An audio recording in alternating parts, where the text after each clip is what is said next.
TV presented by पीले दांत वाली बहू। रंजना कभी ब्रश नहीं करती थी। उसे कितनी बार उसके माँ बाप ने डांटा, लेकिन उसका कोई असर उस पर होता ही नहीं था, जिस कारण से उसके दांत पीले पीले हो जाते हैं। शादी के बाद अरे बहू, वैसे तो तुझ में कोई कमी नहीं है, पर तेरे दांत इतने पीले कैसे हैं बेटा? कैसे मतलब? कोई सर्जरी थोड़ी ना कराइए। वो तो क्या नाम, मैं ब्रश नहीं करती थी तो पीले हो गए। अब क्या करूं? आप कहें तो लाल करवा लूं या फिर काले? यार ये क्या है, क्यों माँ से लड़ रही हो? लड़ रही हूँ? अरे मैं लड़ रही हूँ या ये बोल रही है कि दांत पीले हैं, पीले। अरे तपस्या थोड़ी ना की है इन्हें पीले करने के लिए। बकायदा ब्रश नहीं किया है 20 साल तक, तब जाकर। छी, कैसी बात कर रही हो? ये उस वक्त तो पीले नहीं थे जब हम लोग तुम्हें देखने आए थे। अरे तब साफ करवा लिया होगा डेंटिस्ट के पास जाकर। अब देखो कैसे पीले पीले लग रहे हैं। रंजना सास की तरफ गुस्से से देखती है। फिर शुरू हो गई पीले पीले पीले। अरे पीले तो तब भी थे जब मेरे हाथ का रसगुल्ला उड़ा उड़ा कर खा रही थी और बोल रही थी, लड़की नहीं गुणों का खजाना दे रहे भाई साहब आप। खैर, अब वो लोग करते भी तो क्या करते, पीले दांत वाली बहू पल्ले पड़ी थी तो झेलना तो था ही। एक दिन कीर्तन में रंजना गाना गा रही थी। अरे कमला बहन, माँ का द्वार है, यहाँ तो सब शुद्ध होकर आते हैं, फिर अपनी बहू को ब्रश भी नहीं करवाती तुम। दूर से पीले पीले दांत भक्ति में बाधा उत्पन्न कर रहे हैं। अरे कोई 2 साल की बच्ची थोड़ी ना लेकर आई हूँ मैं बहू बनाकर। अच्छी खासी लड़की है, अरे कैसे करवाऊं ब्रश? ये तो उसे खुद करना चाहिए ना। अब माँ बाप तो इसके जैसे तैसे निपटा दिए, ये नहीं सोचा कि सास कैसे संभालेगी। सास बहू को लेकर घर आ जाती है, लेकिन सोच लेती है कि अब इसे लेकर कहीं नहीं जाएगी। अगले रोज बहू कहती है, अरे क्या हो गया, मंदिर नहीं जाना क्या? कीर्तन का वक्त हो रहा है। मेरी मधुर वाणी से कान्हा जी जागते हैं और सोते हैं। आप तो जानती है ना उनकी भक्ति में कितना मन लगता है मेरा। वो क्या है ना, तबीयत ठीक नहीं लग रही है मेरी, आराम करूंगी मैं। तबीयत ठीक नहीं लग रही? अभी तो मिथुन के गाने पर नाच रही थी आप, और अब बोल रही है कि तबीयत ठीक नहीं लग रही। अरे भक्ति में मन लगा लो सासू माँ, ऊपर जाना है, क्या मुंह दिखाओगी आप? हाँ? सास को बहू की बात पर गुस्सा आ जाता है। मैं क्या मुंह दिखाऊंगी, इसकी चिंता तो ना कर, समझी? अपने मुंह की चिंता कर, जो ये पीले पीले दांत लेकर हर जगह पहुंच जाती है। पता है लोग कितना मजाक बनाते हैं। ना जी ना, मैं नहीं जाना कहीं तेरे साथ। तो ये बात है। कोई ना, मत जाओ, मैं अपने कमरे में ही बैठकर भक्ति कर लूंगी। ऊपर वाला दांत थोड़ी ना देखता है, मन देखता है, भावना देखता है। और अरे बस बस, तू सब कुछ दिखा, बस ये सफेद चमकदार दांत ना दिखाना किसी को, है? जा यहाँ से। बहू को सास की बात का कोई फर्क नहीं पड़ता, वो तो जैसी थी वैसी ही रह जाती है। सुबह नहाकर किचन में खाना बनाना, फिर खाना खाना, कीर्तन भजन करना और सो जाना। एक दिन, माँ जी मैं सहेली के घर जा रही हूँ, शाम को लेट आऊंगी। हाँ हाँ तो जाना, मैंने कौन सा तेरी आरती करनी है घर पर बैठकर। रंजना सहेली के घर जाती है, जहाँ वो पार्टी में जाने की तैयारी कर रही होती है। अरे शिखा, कहाँ जाने की तैयारी कर रही है? मैं गलत वक्त पर आ गई क्या?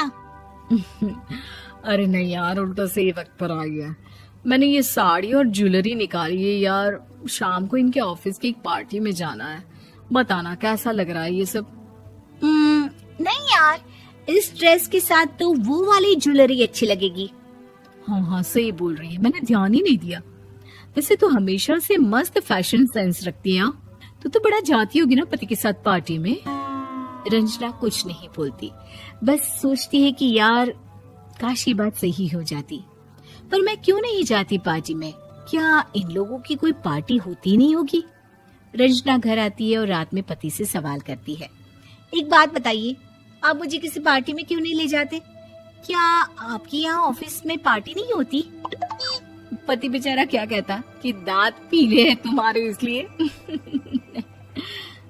अरे कोई पार्टी होती नहीं हम लोगों के ऑफिस में, तो कहाँ से लेकर जाऊं?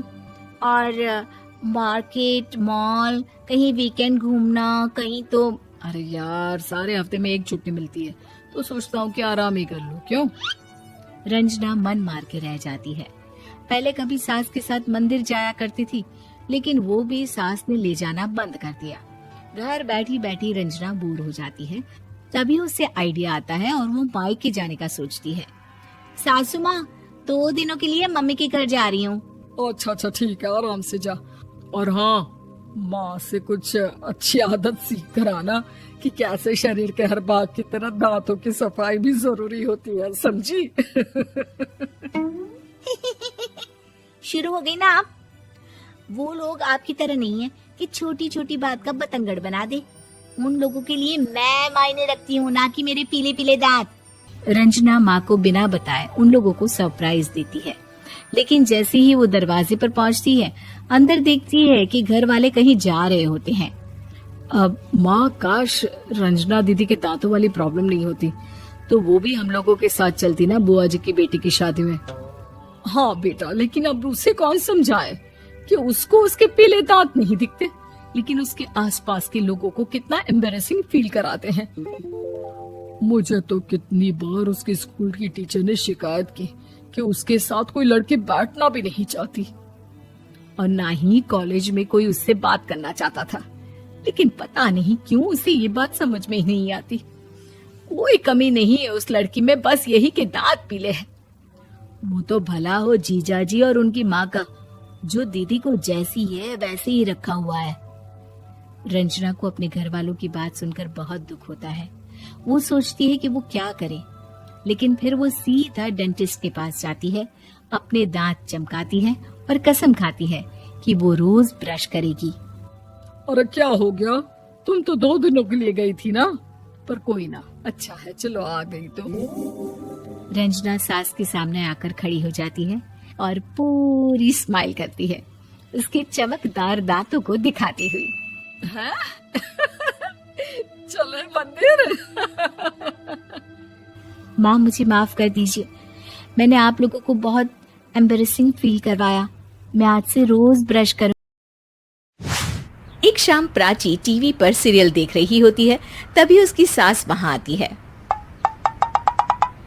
अरे सीरियल में तो ऐसे मग्न है जैसे आज रात का खाना पड़ोसी आकर बनाएंगे।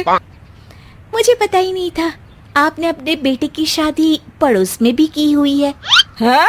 मतलब? मतलब इस घर में सारा काम बहू ही करती है, आप तो सिर्फ खर्राटे मारती हैं। अच्छा जी, फिलहाल तो तुम आराम फरमा रही हो, चलो जाओ, ये मेरे टीवी देखने का समय है। आहा, इसीलिए मुझे भगाया जा रहा है। सॉरी, अब तो बिल्कुल नहीं जाऊंगी। प्राची की इस बात पर दोनों सास बहू के बीच टीवी रिमोट के पीछे बच्चों जैसे छीना झपटी शुरू हो जाती है, जिसके बीच श्लोक भी काम से घर वापस आ जाता है। हाँ, आज मेरी चूहे बिल्ली की जोड़ी किस बात पर झगड़ रही है? अरे तेरे बीवी मुझे टीवी ही नहीं देखने दे रही। अरे तुम्हारी मम्मी मुझे खाना बनाने के लिए फोर्स कर रही है। अरे वाह, ऐसे बेतुके रीजन पर तो बच्चे भी झगड़ा नहीं करते। अरे मुझे कुछ मत बोल, सब इसने ही शुरू किया है। हाँ हाँ, जैसे आप तो बहुत दूध की धूली है ना। अरे बस, दोनों चुप। प्राची जाओ, खाने की तैयारी करो, और माँ तुम छोड़ो, तुम्हें क्या बोलूं, शांति से अपना सीरियल देखो, मुझे दोबारा लड़ने की आवाज सुनाई नहीं देनी चाहिए। ऐसा बोलकर श्लोक वहां से चला जाता है, जिसके पीछे पीछे प्राची भी कुछ न कुछ बड़बड़ाते हुए रसोई में चली जाती है। हाँ हाँ, सासू जी को तो कुछ बोलेंगे ही नहीं, बस मुझ पर ही हुक्म चलता है, खाना बनाओ, जैसे मैं इनके घर में खाना बनाने के लिए आई हूँ। इसी तरह शाम बीतती है और रात को श्लोक और प्राची की सास खाना खाकर सोने चले जाते हैं, लेकिन प्राची गुस्से में कुछ खाए बिना काम में ही लगी रहती है। इस घर में किसी को घंटा फिक्र नहीं पड़ता, मैं खाऊं या भूखी रहूं। प्राची कुछ देर के लिए रसोई से बाहर जाती है और जैसे ही वापस आती है तो वहां दूध का भरा ग्लास देखकर हैरान रह जाती है। फिक्र पूरी है, बस दिखाना नहीं है। प्राची दूध पीकर सोने चली जाती है और अगली सुबह एक बार फिर सास बहू का कार्टून नेटवर्क स्टार्ट हो जाता है। ये तुमने ही किया है। अरे अजीब जबरदस्ती है, मैं बोल रही हूँ मैंने कुछ नहीं किया। दोनों ने मिलकर पूरे घर को पागल खाना बनाया हुआ है। यहाँ कोई नॉर्मल इंसान तो रह ही नहीं सकता, इसीलिए अब पड़ोसी क्या रिश्तेदार भी घर आने से कतराते हैं। और सुन बेटे, तू भी चंगा, तेरी माँ भी चंगी, तेरी बीवी भी चंगी, रिश्तेदार। हाँ जी, आपको नहीं पता क्या, गंगाधर ही शक्तिमान है, रिश्तेदार ही। हाँ हाँ बस समझ गया। कभी जानवरों जैसे लड़ेंगी तो कभी जुगलबंदी करेंगी। भाई मैं आप दोनों के बीच में नहीं फंसना चाहता। सास बहू की इस मनमौजी जोड़ी से परेशान होकर श्लोक अपना सिर खुजलाता वहां से चला जाता है। चलो अब मैं भी कीर्तन में जा रही हूँ। इस पर जैसे ही सास कमरे में अपना पर्स लेने जाती है तो वहां नाश्ते की प्लेट रखी देख मुस्कुराने लगती है और नाश्ता करके घर से बाहर निकलते हुए कुछ पैसे टेबल पर रख जाती है, जिसके कुछ देर बाद सिलेंडर वाला घर आता है। ओ मुरी मैया, मैं सिलेंडर के बारे में तो बिल्कुल भूल ही गई थी। घर खर्च के सारे पैसे भी मम्मी के पास है और श्लोक से बोला तो उल्टा 4 बात सुनाएंगे। प्राची ये सोच ही रही होती है कि अचानक उसका चेहरा चमक उठता है और वो घर में आकर इधर उधर देखने लगती है। तभी उसकी नजर टेबल पर रखे पैसों पर पड़ती है, जिन्हें वो सिलेंडर वाले को दे देती है। ये सब श्लोक देख लेता है। अच्छा बेटे, इतना बड़ा घोटाला, सबके सामने मैं तेरी दुश्मन और पीठ पीछे तेरी मेरी यारी। इस पर श्लोक एक प्लान बनाता है और शाम को सब एक साथ बैठे होने पर बोलने लगता है। माँ, तुम दोनों की बहुत लड़ाई होती है, इसलिए मैं सोच रहा हूँ कि प्राची को उसके घर छोड़ाऊं। इससे वो भी खुश रहेगी और तुम भी। अचानक श्लोक की ये बात सुनकर सास बहू शौक से उसकी तरफ देखती है। अरे ऐसे कैसे घर छोड़ाओगे, मुझे कहीं नहीं जाना। अरे तुमने बोला नहीं पर मैंने सुन लिया, तुम्हें मम्मी के साथ रहना अच्छा नहीं लगता, मुझे पता है। अरे वो अरे, जब बहू खुद कुछ काम बोले तो वो तुझे सुनता नहीं, और अब जो इसने बोला ही नहीं वो तू समझ गया। जब उसे नहीं जाना तो फिर जबरदस्ती क्यों कर रहा है? अच्छा, फिर आपको मौसी के घर छोड़ाता हूँ। बस अब आप दोनों एक घर में एक छत के नीचे नहीं रह सकती।